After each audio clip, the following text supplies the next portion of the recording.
Hello ಮಕ್ಕಳೇ, welcome back to your English 1 class. ಇವತ್ತಿನ ಕ್ಲಾಸಲ್ಲಿ ನಾವು to a pair of sarus crane ಇದೆಯಲ್ಲ, ಆ ಪರ್ಟಿಕ್ಯುಲರ್ ಪೋಯಟ್ರಿನ ಸಾರಾಂಶ ಅಂದರೆ ಸಮ್ಮರಿನ ಕಲಿಯೋಣ.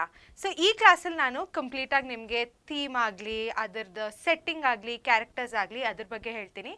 ಆಮೇಲೆ ಇವತ್ತು ನಾನು ಹೊಸ ಟೆಕ್ನಿಕ್ ಯೂಸ್ ಮಾಡ್ತೀನಿ ಸಮರೈಸ್ ಮಾಡೋಕ್ಕೆ. ಆ ಟೆಕ್ನಿಕ್ ಹೆಸರು ಸ್ಟೋರಿ ಟೆಲ್ಲಿಂಗ್ ಅಂತ. ನಾನು ಒಂದು ಕಥೆಯಾಗಿ ಈ ಪರ್ಟಿಕ್ಯುಲರ್ ಪೋಯಟ್ರಿನ ನಿಮಗೆ ಪ್ರೆಸೆಂಟ್ ಮಾಡ್ತೀನಿ. ಓಕೆನಾ? ಸೊ ಈ ಪರ್ಟಿಕ್ಯುಲರ್ ಪೋಯಟ್ರಿನ ಬರೆದಿದ್ದವರು ಮನಮೋಹನ್ ಸಿಂಗ್ ಅವರು. ಸೊ ಮೊದಲನೇದಾಗಿ ನಾವು ಈ ಪರ್ಟಿಕ್ಯುಲರ್ ಪದ್ಯದಲ್ಲಿರೋ ಕ್ಯಾರೆಕ್ಟರ್ಸ್ನ ಕಲಿಯೋಣ. ಫಸ್ಟ್ ಕ್ಯಾರೆಕ್ಟರ್ ಯಾರಿದ್ದಾರೆ ಇದರಲ್ಲಿ? ನಿಮಗೆ ಜ್ಞಾಪಕ ಇದೆಯಾ? ನಾನು ಎಕ್ಸ್ಪ್ಲನೇಷನ್ ವಿಡಿಯೋಲಿ ಕೂಡ ಮಾಡಿದ್ದೆ ಇದನ್ನು. ಯಾರಿರ್ಬೋದು? ಹಂಟರ್. ಹಂಟರ್ನ ನಾವು ಕನ್ನಡದಲ್ಲಿ ಬೇಟೆಗಾರ ಅಂತ ಹೇಳ್ತೀವಿ. ಇವರು ಒಂದು ತುಂಬ ಮುಖ್ಯ ಪಾತ್ರ ನಿಭಾಯಿಸಿದ್ದಾರೆ ಈ ಪರ್ಟಿಕ್ಯುಲರ್ ಪೊಯೆಟ್ರಿಲಿ. ಇದರ ಜೊತೆ ಇನ್ನು ಎರಡು ತುಂಬ ಕ್ಯೂಟ್ ಆಗಿರೋ ಪಕ್ಷಿಗಳಿದೆ. ಅದ್ಯಾರು? ಸಾರಸ್-ಕ್ರೇನ್ ಅಲ್ಲ. ಸೊ ಇಲ್ಲಿ ಮೇಲ್ ಸಾರಸ್-ಕ್ರೇನ್ ಮತ್ತು ಫೀಮೇಲ್ ಸಾರಸ್ ಕ್ರೇನ್ ಅಲ್ಲ, ಇವ್ರು ಇಬ್ಬರಿದ್ದಾರೆ, ಒಂದು ಮೇಲು ಇನ್ನೊಂದು ಫೀಮೇಲ್ ಸಾರಸ್ ಕ್ರೇನ್. ಸೊ ನಾವು ನೋಡ್ದಂಗೆ ಮೇಲ್ ಸಾರಸ್ ಕ್ರೇನ್ನ ಈ ಪರ್ಟಿಕ್ಯುಲರ್ ಹಂಟರು ಹೊಡೆದು ಸಾಯಿಸ್ಬಿಡ್ತಾರೆ. ಅದಾದಮೇಲೆ ಫೀಮೇಲ್ ಸಾರಸ್ ಕ್ರೇನು ಈ ಪರ್ಟಿಕ್ಯುಲರ್ ಸಾವ್ಗೆ ಹೆಂಗೆ ರಿಯಾಕ್ಟ್ ಮಾಡ್ತಾರೆ, ಅವ್ರ ಪರ್ಟಿಕ್ಯುಲರ್ ಪಾರ್ಟ್ನರ್ ಸತ್ತಾಗ ಆ ಸಾರಸ್ ಕ್ರೇನ್ ಏನೇನು ಥರ ಇಮೋಷನ್ಸ್ನ ಅನುಭವಿಸ್ತದೆ, ಆಮೇಲೆ ಯಾವ ರೀತಿಲಿ ಅವ್ರು ಈ ಸಾವನ್ನ ಗ್ರೀವ್ ಮಾಡ್ತಾರೆ ಅನ್ನೋದನ್ನು ನಾವು ನೋಡಿದ್ವಿ. ನೀವು ಅಕಸ್ಮಾತ್ ಎಕ್ಸ್ಪ್ಲನೇಷನ್ ವಿಡಿಯೋ ಮಿಸ್ ಮಾಡಿಬಿಟ್ಟಿದ್ರೆ ಖಂಡಿತ ಹೋಗಿ ಅದನ್ನು ನೋಡಿ. ನಿಮಗೆ ಪೊಯೆಟ್ರಿ ಡೀಟೇಲ್ ಆಗಿ ನಾನು ಅಲ್ಲಿ ಎಕ್ಸ್ಪ್ಲೇನ್ ಮಾಡಿದ್ದೀನಿ. ಆಲ್ ರೈಟ್, ಈಗ ಸೆಟ್ಟಿಂಗ್ನ ನೋಡೋಣ. What is the setting? Setting ಅಂದರೆ ಏನು? ಯಾವ ಜಾಗದಲ್ಲಿ ಈ ಪರ್ಟಿಕ್ಯುಲರ್ ಪೊಯೆಟ್ರಿನ ಬರೆದಿದ್ದಾರೆ ಮನಮೋಹನ್ ಸಿಂಗ್ ಅವರು, ಈ ಪೊಯೆಟ್ರಿಲಿ ಯಾವ ಜಾಗವನ್ನು ತೋರಿಸ್ತಿದ್ದಾರೆ ಅಂತ ಈ ಸೆಟ್ಟಿಂಗ್ ಅಂದರೆ, ಆಯಿತಾ? ಸೊ ಇಲ್ಲಿ ಸೆಟ್ಟಿಂಗು ಒಂದು ಹೊರೈಸನ್ ಅಂದರೆ ಒಂದು ಇಮ್ಯಾಜಿನರಿ ಲೈನು. ಇದನ್ನು ನಾವು ಕನ್ನಡದಲ್ಲಿ ದಿಗಂತ ಅಂತ ಕರಿತೀವಿ. ಅರ್ಥ ಆಯ್ತಾ?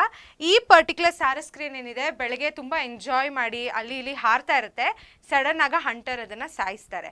ಸೊ ಅಲ್ಲಿಂದ ಈ ಸೆಟ್ಟಿಂಗ್ ಸ್ಟಾರ್ಟ್ ಆಗುತ್ತೆ. ಈ ಒಂದು ಹೊರೈಸನಲ್ಲಿ ಇದನ್ನು ಬರೆದಿರೋದು, ಹೊರೈಸನಲ್ಲಿ ನಡೆದಿರೋವಂಥ ಒಂದು ಈವೆಂಟ್ನ ಮನಮೋಹನ್ ಸಿಂಗ್ ಅವರು ಅವರ ಪೊಯೆಟ್ರಿಲಿ ಬರೆದಿದ್ದಾರೆ. ಆಯಿತಾ? ಇವಾಗ ಮುಂದೆ ಹೋಗಿ ಈವೆಂಟ್ಸ್ನ ನೋಡೋಣ. ಈವೆಂಟ್ಸ್ನ ನಾವು ಯಾವ ಥರ ರೀಕಾಲ್ ಮಾಡ್ತೀವಿ? ಒಂದು ಸ್ಟೋರಿ ಟೆಲ್ಲಿಂಗ್ ಫಾರ್ಮ್ಯಾಟಲ್ಲಿ ರೀಕಾಲ್ ಮಾಡ್ತೀವಿ. ಇದು ಒಳ್ಳೆ ಟೆಕ್ನಿಕ್ಕು. ನಿಮ್ಮ ಇಂಗ್ಲೀಷ್ ಟೆಕ್ಸ್ಟ್ ಬುಕ್ಕಲ್ಲಿರೋ ಯಾವುದೇ ಥರ ಕತೆ ಆಗಲಿ, ಪದ್ಯಗಳಾಗಿರಲಿ, ಈ ಪರ್ಟಿಕ್ಯುಲರ್ ಟೆಕ್ನಿಕ್ ಇಟ್ಕೊಂಡು ನೀವು ಸಮರೈಸ್ ಮಾಡ್ಕೊಬೋದು. ಇದು ಎಕ್ಸಾಮ್ ಹಿಂದೆನೂ ನೀವು ಇದನ್ನೊಂಥರ ಸ್ಟೋರಿ ಥರ ಓದಿದ್ರೆ ತುಂಬ ಹೆಲ್ಪ್ ಆಗುತ್ತೆ. ಹಿಸ್ಟ್ರಿ ಕೂಡ ಈ ಥರ ನೀವು ರಿವೈಸ್ ಮಾಡ್ಕೊಬೋದು. ಆಯಿತಾ? ಸೊ ನಾನು ಇವಾಗ ನಿಮಗೆ ಈ ಪದ್ಯವನ್ನು ಸ್ಟೋರಿ ಥರ ನರೇಟ್ ಮಾಡ್ತೀನಿ, ಕೇಳೋಣ ಬನ್ನಿ. ಸೊ ಮೊದಲನೇದಾಗಿ ಏನಾಗುತ್ತೆ? So at dawn, when the male saras crane was flying on the horizon, he was shot. ಬೆಳಗಿನ ಜಾವ ಯಾವಾಗ ಈ ಪರ್ಟಿಕ್ಯುಲರ್ ಸಾರಸ್ ಕ್ರೇನ್ ಇದೆ, ಮೇಲ್ ಸಾರಸ್ ಕ್ರೇನ್, ಗಂಡು ಸಾರಸ್ ಕ್ರೇನು ಹಾರವಾಗ ಒಂದು ಹಂಟರ್ ಬಂದು ಇದನ್ನು ಸಾಯಿಸ್ಬಿಡ್ತಾರೆ. ಸಾಯಿಸಿದಾಗ ಏನಾಗುತ್ತೆ? ಫೀಮೇಲ್ ಸಾರಸ್ ಕ್ರೇನ್ಗೆ ಗೊತ್ತಾಗುತ್ತೆ. ಅದು ಈ ಸೀನಲ್ಲಿ ಬರುತ್ತೆ, ಅಳ್ತಾ ಅಳ್ತಾ ಈ ಸೀನಲ್ಲಿ ಬರುತ್ತೆ. She came crying and she saw him being picked up by legs and jaws by the hunters. The proud neck was humbled. ಅವಳು ಬಂದಾಗ ಯಾವ ಸೀನ್ ನಡೀತಿರುತ್ತೆ? ಈ ಹಂಟರ್ಸ್ ಅವ್ರನ್ನ ಎತ್ಕೊಂಡು ಒಂದು ಕೋರ್ಸ್ ವಾಷಿಂಗ್ ಬ್ಯಾಗಲ್ಲಿ ಹಾಕ್ತಿರ್ತಾರೆ. ಅದನ್ನ ನೋಡಿ ಅವಳಿಗೆ ತುಂಬ ದುಃಖ ಆಗುತ್ತೆ. ಬಟ್ ಆದರೂ ಅವಳು ಅಳಲ್ಲ. ಅವಳು ತುಂಬ ಗ್ರೇಸ್ಫುಲಿ ಆ ಸಿಚುವೇಶನೆಲ್ಲ ನೋಡ್ತಾ ಇರ್ತಾಳೆ. ಅವಳು ಯಾವುದೇ ಥರದ ಇಮೋಷನನ್ನು ತೋರಿಸ್ಕೊಳ್ಳಲ್ಲ ಈ ಹಂಟರ್ಸ್ ಮುಂದೆ. ಆಮೇಲೆ ಏನಾಗುತ್ತೆ? ಆ ಪ್ರೌಡ್ ನೆಕ್ ಇರುತ್ತಲ್ಲ, ಯಾವುದು ಹಾರ್ತಾ ಇರುತ್ತೆ ಆ ಹೊರೈಸನಲ್ಲಿ, ಅದು ಇವಾಗ ಹಂಬಲ್ಡ್ ಆಗಿಬಿಡುತ್ತೆ. ಅದು ಪಾಪ ಒಂಥರ ಇಂಡಿಗ್ನಿಫೈಡ್ ಡೆತ್ ಅದಕ್ಕೆ ಸಿಗತ್ತೆ. ಇದಾದಮೇಲೆ ಏನಾಗುತ್ತೆ? ಒಂದು ಸೀರೀಸ್ ಆಫ್ ಇವೆಂಟ್ಸ್ ನಡೆಯುತ್ತೆ. ಈ ಫೀಮೇಲ್ ಸಾರಸ್ ಕ್ರೇನ್ ಈ ಇವೆಂಟ್ನ ನೋಡಿದ ಮೇಲೆ ಒಂದು ತುಂಬ ರೀತಿಲಿ ಒಂದು ಸಿಚುಯೇಷನ್ಗೆ ರಿಯಾಕ್ಟ್ ಮಾಡ್ತಾಳೆ. ಅದು ಹೆಂಗೆ ರಿಯಾಕ್ಟ್ ಮಾಡ್ತಾಳೆ, ಏನು ಫಸ್ಟ್ ಮಾಡ್ತಾಳೆ, ಆಮೇಲೆ ಇನ್ನೇನು ಮಾಡ್ತಾಳೆ ಅಂತ ನೋಡೋಣ. ಅವಳು ಈ ಹಂಟರ್ಸ್ ಹೋದ್ಮೇಲೆ ವಾಪಸ್ ಬರ್ತಾಳೆ. Once the hunters left, she return to the death scene with grief. ಅವಳೊಳಗೆ ತುಂಬ ದುಃಖ ಇರುತ್ತೆ. ಎಷ್ಟು ದುಃಖ ಇರುತ್ತೆ ಅಂದರೆ ಅವಳ ಅಳುನ dots and pits like Morse code transmitted in thin air ಆಗಿ ಕಂಪೇರ್ ಮಾಡ್ತಾರೆ ಯಾರು, ಮನಮೋಹನ್ ಸಿಂಗ್ ಅವರು. ಸೊ ಇಲ್ಲಿ ಏನು ಹೇಳಕ್ಕೆ ಟ್ರೈ ಮಾಡ್ತಾ ಇದ್ದಾರೆ ಅಂದರೆ, ಈ ಪರ್ಟಿಕ್ಯುಲರ್ ಅಳು ಇದೆಲ್ಲ ಫೀಮೇಲ್ ಸಾರಸ್ ಕ್ರೇನ್ದು, ಅದು ಯಾರಿಗೂ ಅರ್ಥ ಆಗಲ್ಲ, ನಮ್ಮ ಹ್ಯೂಮನ್ ಇಂಟರ್ಪ್ರಿಟೇಷನ್ಗಿಂತ ತುಂಬ ದೂರ ಇದೆ. ಮಾರ್ಸ್ ಕೋಡ್ ಅಂದರೆ ಅದನ್ನ ಎಲ್ಲರೂ ಅರ್ಥ ಮಾಡ್ಕೊಳಕ್ಕಾಗಲ್ಲ ಅಲ್ಲ. ಇದು ಹ್ಯೂಮನ್ ಇಂಟರ್ಪ್ರಿಟೇಷನ್ ಏನಿದೆ ಅದು ಈ ಪರ್ಟಿಕ್ಯುಲರ್ ಗ್ರೀಫ್ ಸಾರಸ್ ಕ್ರೇನ್ದು ಯಾರು ಅರ್ಥ ಮಾಡ್ಕೊಳ್ಳೋಕ್ಕೆ ಆಗಲ್ಲ ಅಂತ ಮನಮೋಹನ್ ಸಿಂಗ್ ಅವರು ಹೇಳ್ತಾ ಇದ್ದಾರೆ. ಆ ಅಳುನು ಯಾವಾಗಲೂ ಒಂದೇ ಇಂಟೆನ್ಸಿಟಿಲಿ ಇರಲ್ಲ, ಒಂದು ಸ್ವಲ್ಪ ಜೋರಾಗಳ್ತಾಳೆ, ಒಂದು ಸ್ವಲ್ಪ ಲಾಂಗ್ ಆ್ಯಂಡ್ ಶಾರ್ಟ್ ಕ್ರೈಸ್ ಅಂತ ಹೇಳ್ತಾರೆ ಆಯಿತಾ. ಲಾಂಗ್ ಆಗಿರುತ್ತೆ ಅವಳಳು, ಶಾರ್ಟ್ ಆಗಿರುತ್ತೆ ಅವಳಳು ಆಯಿತಾ. ಅದನ್ನು ಡಾಟ್ಸ್ ಆ್ಯಂಡ್ ಪಿಟ್ಸ್ ಅಂತ ಹೇಳ್ತಾರೆ. ನಾನು ಎಕ್ಸ್ಪ್ಲನೇಷನ್ ವೀಡಿಯೋಲಿ ಕೂಡ ಇದನ್ನು ಎಕ್ಸ್ಪ್ಲೇನ್ ಮಾಡಿದ್ದೀನಿ ಇನ್ನೂ ಡೀಟೇಲ್ಡಾಗಿ. ಸೊ ಇದಾದಮೇಲೆ ಏನು ಮಾಡ್ತಾಳೆ ಅವಳು, ಅವನನ್ನು ಹುಡುಕ್ತಾಳೆ, ಅವ್ನು ಸಿಗಲ್ಲ ಅಲ್ಲ, ಅವಾಗ ಒಂದಿಷ್ಟು ಫೆದರ್ಸ್ ಕೆಳಗೆ ಬಿದ್ದಿರುತ್ತೆ. ಆ ಫೆದರ್ಸ್ನ ಎತ್ಕೊಂಡು ಮುತ್ತು ಕೊಡ್ತಾಳೆ. ಏನಕ್ಕೆ, ಅವಳು ತುಂಬ ಮಿಸ್ ಮಾಡ್ತಿರ್ತಾಳೆ ಅವನನ್ನು.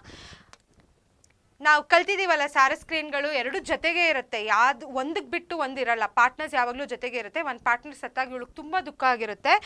She pick the feathers that the wind had not taken away, she sat to hatch the feathers into toddling chick ಅಂತ ಹೇಳ್ತಾರೆ. ಸೊ ಏನಾಯಿತು, ಅವಳೊಂದಿಷ್ಟು ಕಿಸ್ ಮಾಡಿಬಿಟ್ಟು ಒಂದಿಷ್ಟು ಫೆದರ್ಸ್ ಮೇಲೆ ಕೂತ್ಕೊತಾಳೆ. ಏನು ಹೋಪಲ್ಲಿ, ಅವಳ ಪಾರ್ಟ್ನರ್ ವಾಪಸ್ ಜೀವಂತವಾಗಿ ಬರ್ತಾನೆ ಅನ್ನೋ ಹೋಪಲ್ಲಿ ಅದ್ರ ಮೇಲೆ ಕೂತ್ಕೊಂಡು ಅದೊಂದು ಸಣ್ಣ ಮರಿಯಾಗಿ ಬರಲಿ, ನನ್ನ ಪಾರ್ಟ್ನರ್ ಮರಿ ಮೂಲಕ ವಾಪಸ್ ಬರಲಿ ಅಂತ ಅವಳು ಬಯಸ್ತಾಳೆ. ಸೊ ಇದಾದ್ಮೇಲೆ ಏನಾಗುತ್ತೆ, ಅವಳು ಈ ದುಃಖದಲ್ಲಿ ತುಂಬ ಒಂಥರ ಶಿ ಪೈನ್ಡ್ ಅವೇ, ಅಂದರೆ ತುಂಬ ಒಂಥರ ವೀಕ್ ಆಗಿಬಿಡ್ತಾಳೆ. ಅವಳಿಗೆ ಏನು ಮಾಡೋದು ಅರ್ಥ ಆಗಲ್ಲ. ಆ ವೀಕ್ ಆದಾಗ ಏನಾಗುತ್ತೆ, ಅವಳ ಸಾರೋ ಏನಿರುತ್ತೆ, ಅವಳ ಗ್ರೀಫು ಅವಳನ್ನ ಕರ್ಕೊಂಡು ಅವಳ ಮೇಲ್ ಪಾರ್ಟ್ನರ್ ಜೊತೆ ಯುನೈಟ್ ಮಾಡುತ್ತೆ.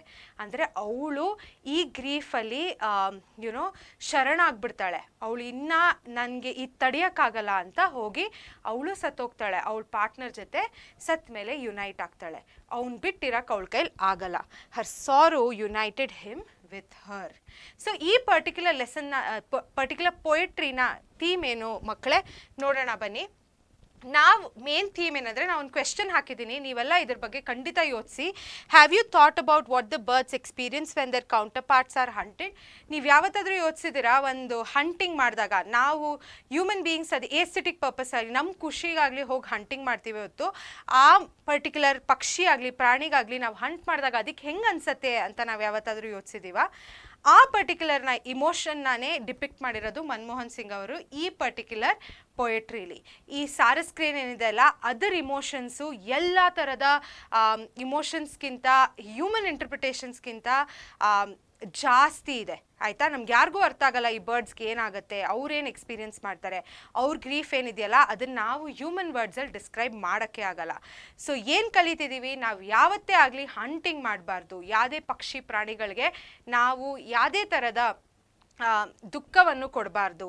ಅವರು ನಮ್ಮ ಥರನೇ ಅಳ್ತಾರೆ, ಅವ್ರಿಗೂ ನಮ್ಮ ಥರನೇ ದುಃಖ ಆಗುತ್ತೆ, ಅವ್ರಿಗೂ ಅವ್ರ ಪಾರ್ಟ್ನರ್ಸ್ ಇರ್ತಾರೆ. ಸೊ ಇದನ್ನು ಯಾವಾಗಲೂ ತಲೆಯಲ್ಲಿಟ್ಕೊಳ್ಳಿ, ಯಾವತ್ತೂ ಮರಿಬೇಡಿ, ಹಂಟಿಂಗ್ ಇಸ್ ನಾಟ್ ಗುಡ್ ಆಯಿತಾ. ಇದರಿಂದ ನಾವು ಈ ಪರ್ಟಿಕ್ಯುಲರ್ ಸಮರಿನ ಮುಗಿಸ್ತೀವಿ. ನಿಮ್ಗೆ ಹೇಳ್ದಂಗೆ ನಿಮ್ಗೆ ಏನಾದರೂ ಕಂಪ್ಲೀಟ್ ಎಕ್ಸ್ಪ್ಲನೇಷನ್ ಬೇಕು, on point every particular para explanation ಬೇಕು ಅಂದರೆ ಎಕ್ಸ್ಪ್ಲನೇಷನ್ ವಿಡಿಯೋನ ಖಂಡಿತ ನೋಡಿ, ಮಿಸ್ ಮಾಡಬೇಡಿ. ಇವಾಗ ನಾನು ಒಂದು ಕ್ವೆಶ್ಚನ್ ಇದೆ ನಿಮಗೋಸ್ಕರ, ಇದನ್ನು ನೋಡಿ ಆನ್ಸರ್ನ ಯೋಚಿಸಿ ನಿಮ್ಗೇನು ಅನಿಸುತ್ತೆ ಅದನ್ನು ನಿಮ್ಮ ಕಾಮೆಂಟ್ ಸೆಕ್ಷನಲ್ಲಿ ಕೂಡ ಹಾಕ್ಬೋದು ನೀವು. ನಾನು ಕ್ವೆಶ್ಚನ್ ಓದ್ತೀನಿ ಇವಾಗ. The poem to a pair of sarus crane is composed by A. Toru Dutt, B. Robert Frost, C. Basavanna, D. Manmohan Singh ಅವರು. ನಿಮ್ಗೇನು ಅನಿಸುತ್ತೆ? ನಾನು ಅವ್ರ ಹೆಸರನ್ನ ತುಂಬ ಸತಿ ತೊಗೊಂಡಿದ್ದೀನಿ ಈ ಪರ್ಟಿಕ್ಯುಲರ್ ಪೊಯೆಟ್ರಿಲಿ. ನೀವು ಬೇಗ ಯೋಚಿಸಿ ಆಪ್ಷನ್ನ ಕಾಮೆಂಟ್ ಸೆಕ್ಷನಲ್ಲಿ ಹಾಕಿ. ಆನ್ಸರ್ನ ನಾನು ಈಗ ಹೇಳ್ತೀನಿ, ಮನಮೋಹನ್ ಸಿಂಗ್ ಅವರು. ನಾನು ಇದು ಕೂಡ ಹೇಳ್ತೀನಿ ನಿಮಗೆ, ಇದು ನಿಮ್ಮ ಪ್ರೀವಿಯಸ್ ಇಯರ್ ಕ್ವೆಶ್ಚನ್ ಪೇಪರಿಂದ ಪಿಕಪ್ ಮಾಡಿರೋದು. ಇದು 2021 ಪೇಪರಲ್ಲಿ ಆಬ್ಜೆಕ್ಟಿವ್ ಕ್ವೆಶ್ಚನ್ ಆಗಿ ಕೇಳಿದರು. ಸೊ ಖಂಡಿತ ತಿರ್ಗಾ ಭೇಟಿ ಆಗೋಣ. ನೆಕ್ಸ್ಟ್ ಟೈಮ್ ಭೇಟಿ ಆದಾಗ ನಾವು Q&A ಎಲ್ಲ ಥರದ ಕ್ವೆಶ್ಚನ್ಸ್ ನಿಮ್ಮ ಪ್ರೀವಿಯಸ್ ಇಯರ್ ಕ್ವೆಶ್ಚನ್ ಪೇಪರಲ್ಲಿ ಕೇಳಿದಾರಲ್ಲ, ಅದನ್ನು ಹೆಂಗೆ ಸಾಲ್ವ್ ಮಾಡೋದು ಅಂತ ಕಲಿಯೋಣ. ಸೊ ಖಂಡಿತ ಮಿಸ್ ಮಾಡಿದರೆ ತಿರ್ಗಾ ಬನ್ನಿ, ನಾನು ತಿರ್ಗಾ ನಿಮ್ಗೆ ಭೇಟಿ ಮಾಡ್ತೀನಿ ಮುಂದಿನ ಕ್ಲಾಸಲ್ಲಿ. Thank you so much. Have a nice day.